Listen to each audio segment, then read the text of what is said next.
Ekivvulu ekyali ku Freedom City Najjanankumbi mu kumalako omwaka kyaggweera mu miranga oluvannyuma lw'akavuyo akaaliwo ng'abantu baasindikagana okufuluma ekizimbe okulaba ebiriroliro ebyali bitulisibwa mu kusiibula omwaka omukadde era okukkakkana ng'abantu 10 baluguliddemu obulamu. Oluvannyuma lw'embeera eno, poliisi yagombye obwala mu mutegesi w'ebivvulu Abe Musinguzi amanyiddwa ennyo nga Abitex eyali ategese ekivvulu kino ekyatuumibwa Party After Party ng'alangibwa obulagajjavu obwaviirako obulamu bw'abantu okutokomoka so nga ne poliisi ng'eyita mu mwogezi waayo Fred Enanga alaze nga bwebaliko abasilikale baabwe abali ku mulimu ogw'obukuumi be baalagidde okweyanjula babeko be babuuzibwa kuno nga kw'otadde Nebakanyama abaaliwo mu kivvulu kino ssaako ne nanyini kifo ekya Freedom City.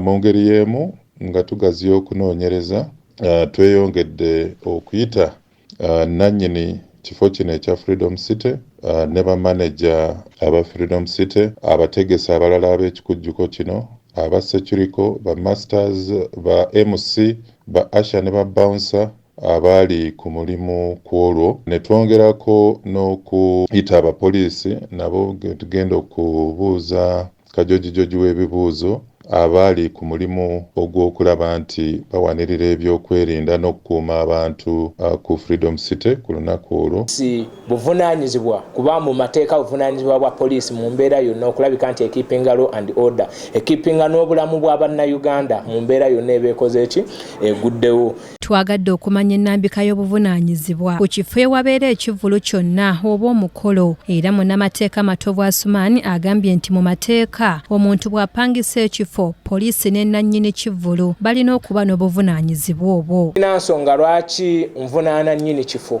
kuba nze omulimo gwange nkuwadde nti kolerawo mukolerawo ekifo kimeetinze requirements byonna ebigenda munda mu kifo ekyo nze nga nnyini kifo nyinza okubeera nga tebinkwatako kuba buvunaanyizibwa wange kulabika nti nkuwadde ekifo o meetings requirements wabeera mu changes eziba zikoleddwa kati ate nze nnyini kifo oba onvunaana ki. Ono agamba nti waliwo ebibuuzo bingi bwe gutuuka ku mbeera eyaliwo ku Freedom City naddala ku miryango gy'ekizimbe egyali emiggale. Kitya bye tuwulira nti emiryango egimu gyali miggale yo poliisi yaliwo okumakinga sure nti emiryango gino miggule. Ekirala bakkiriza batya okusussa namba okuyitamu okusinziira ku eyo namba entuufu gye baali bakoze eki bakkiriza. Ekibuuzo ekirala kiri nti namba eyalimu yeyo namba entuufu eyali menti okubeeramu oba yali tenawera era akavuyo kaavaawa.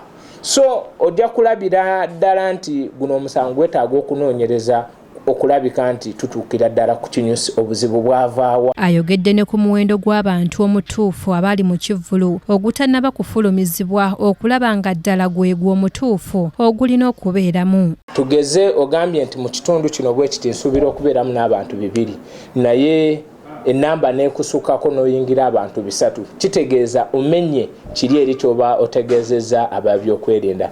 Ekintu ekirala buli crowds wezeyongera buli abantu we babeera abangi oyagala toyagala suubira akavuyo kaba kalina okukola ki okubeera. Mu lukuŋŋaana lw'abannamawulire Abitex lwe yatuuza ng'ekivvulu kigenda okubeerawo yali wamu n'abakulu mu poliisi ne KCCA kyokka nga bwe tutuukiridde akola ng'omwogezi wa KCCA Robert Kalumba atujulizza okutuddira oluvannyuma.